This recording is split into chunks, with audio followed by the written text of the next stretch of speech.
शेतकरी असून माझं नाव सूरज मारुती पांडव आहे आणि काल रात्री 8:30 ते 9च्या दरम्यान बिबट्याचा वावर या ठिकाणी बिबट्या गेलेला आहे आणि सीसीटीव्ही कॅमेरामध्ये भोयेकरचा जो कॅमेरा त्या ठिकाणी त्याचा गोटा आहे त्या ठिकाणी कॅमेरा आहे आणि त्या ठिकाणी स्वतः कॅमेरामध्ये बिबट्या म्हणजे सीसीटीव्ही कॅमेरामध्ये कैद झालेला आहे आणि ह्या ठिकाणावरून बिबट्या रात्री गेलेला आहे। तसेच महेश पांडव यांची मुलगी बाहेर आल्यानंतरनं तिला बिबट्या दिसलेला आहे आणि शिंदेवालीच्या रस्त्यानं म्हणजे ह्या रस्त्यानं वरती गेलेला आहे। गेल्या 15 दिवसांपासून बिबट्याचा वावर या ठिकाणी आहे आणि बिबट्या ह्या ठिकाणावरून गेलेला नाही। गेले 10 वर्षाच्या पाठीमागून सुद्धा वाघमारे मयामध्ये एक मुलगा बिबट्याच्या जाळ्यामध्ये सापडून मुलगा मय झालेला आहे।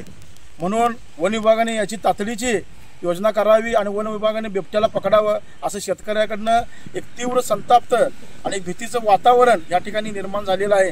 शेतामध्ये कोणी मजूर येत नाहीत आणि शेतामध्ये कोणीही कामाला येत नाहीत म्हणून कुंभोज गावामध्ये एक भीतीचं वातावरण निर्माण झालेलं आहे। म्हणून वन विभागाने याच्या तातडीची योजना करावी ही शेतकऱ्याकडून एक नम्र विनंती आहे।